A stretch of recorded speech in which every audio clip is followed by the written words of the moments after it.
Assalamualaikum warahmatullahi wabarakatuh. Saya Aditya Marpauji dari program studi Informatika Universitas 11 April. Pada kesempatan ini saya akan memaparkan hasil kajian yang saya berjudul Metode dan Tantangan Evaluasi Sistem Tinjauan Sistematis 2024 sampai 2025.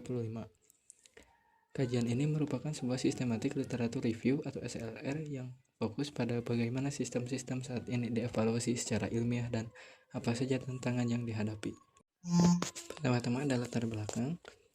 Evaluasi sistem adalah hal penting dalam pengembangan teknologi termasuk sistem informasi, kecerdasan buatan, layanan kesehatan, dan cloud computing. Evaluasi ini diperlukan agar sistem yang dibangun bisa sesuai dengan kebutuhan pengguna dan berjalan secara optimal. Namun pendekatan evaluasi ini sangat beragam dan belum banyak studi yang menyatukannya secara lintas domain. Oleh karena itu, dilakukan tinjauan sistematis ini. Selanjutnya, metodologi SLR. Penelitian ini menggunakan pendekatan sistematik literatur review dengan mengacu pada panduan Kitchenham dan Charter pada tahun 2007. Prosesnya terdiri dari 3 tahap. Yang pertama, perencanaan, pelaksanaan, dan pelaporan. Artikel dicari melalui berbagai database ilmiah seperti IEEE, Scopus, PubMed, dan ACM Digital Library. Kata kunci yang digunakan seperti sistem evaluation dan SLR validation tools digunakan untuk menelusuri artikel-artikel yang relevan. Terus ada kriteria dan strategi. Kriteria inklusi yang digunakan dalam artikel ilmiah berbahasa Inggris peer-reviewed dan diterbitkan pada tahun 2021 hingga 2025. Artikel harus membahas evaluasi sistem secara eksplisit. Sementara itu, artikel non-akademik seperti opini atau editorial dikeluarkan. Artikel kemudian dipilih berdasarkan relevansi isinya terhadap pertanyaan penelitian. Selanjutnya ada teknik evaluasi atau menjawab pertanyaan yang pertama. Dari artikel yang dikaji ditemukan 5 pendekatan utama dalam evaluasi sistem. Pertama, evaluasi berbasis framework dan standar seperti ISO. Kedua, evaluasi menggunakan metrik performansi, misalnya dalam cloud computing. Ketiga, teknik validasi dan simulasi yang umum dalam sistem AI. Keempat, model evaluasi seperti PICO pada e-government. Dan terakhir, evaluasi terhadap tools SLR seperti Prisma dan Amstar 2 itu sendiri. Seterusnya ada domain aplikasi menjawab RQ2. Domain aplikasi yang paling sering dikaji dalam evaluasi sistem adalah sistem informasi kesehatan atau HIS. Selanjutnya ada sistem kecerdasan buatan yang memerlukan validasi berkelanjutan.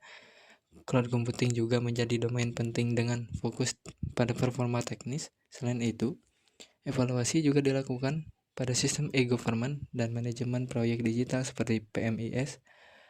Bahkan ada evaluasi terhadap tools SLR itu sendiri.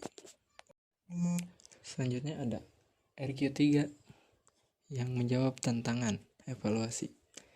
Terdapat beberapa tantangan utama. Pertama, kurangnya validasi sistem secara berkelanjutan, terutama pada sistem AI. Kedua, evaluasi kualitas data dalam HIS masih bias dan tidak berstandar. Ketiga, alat evaluasi yang tersedia masih kurang praktis.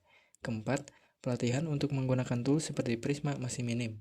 Dan terakhir, evaluasi seringkali hanya kuantitatif tanpa mempertimbangkan aspek sosial dan kualitatif. RQ3 selanjutnya ada peluang evaluasi. Di sisi lain, ada beberapa peluang besar, salah satunya adalah integrasi pendekatan kuantitatif dan kualitatif secara seimbang. Juga pengembangan toolkit evaluasi yang modular dan dapat disesuaikan dengan berbagai domain. Selain itu, penting juga melakukan standarisasi indikator evaluasi agar hasil dari beberapa studi dapat dibandingkan secara lebih akurat. Selanjutnya, ada hasil studi dari 10 artikel. Berikut ini ringkasan dari 10 artikel yang dianalisis. Contohnya, pada e-government ditemukan bahwa kesiapan SDM sangat mempengaruhi efektivitas sistem. Pada sistem AI, kurangnya validasi menjadi isu utama. Sedangkan dalam HIS, masih dibutuhkan alat evaluasi yang lebih praktis. Ini menunjukkan bahwa setiap domain punya pendekatan dan tantangan yang berbeda. Kesimpulan dari pembahasan sebelumnya, evaluasi sistem bersifat kompleks dan sangat tergantung pada konteks penggunaannya. Tiada satupun pendekatan yang cocok untuk semua. Dibutuhkan kombinasi pendekatan framework, metrik, performa, dan validasi. Tantangan-tantangan seperti validasi yang tidak berkelanjutan atau kurangnya alat bantu praktis harus diatasi dengan inovasi evaluasi yang lebih adaptif dan menyeluruh. Dan sebagai penutup, ini adalah beberapa referensi utama yang digunakan dalam kajian ini, termasuk penelitian oleh Kasim et al. Untuk e-government, Noel et al. Untuk HIS, dan Miliaho et al. Untuk sistem AI. Semua referensi diambil dari sumber yang kredibel dan sudah melalui proses peer review. Terima kasih atas perhatiannya. Cukup dari saya. Assalamualaikum warahmatullahi wabarakatuh.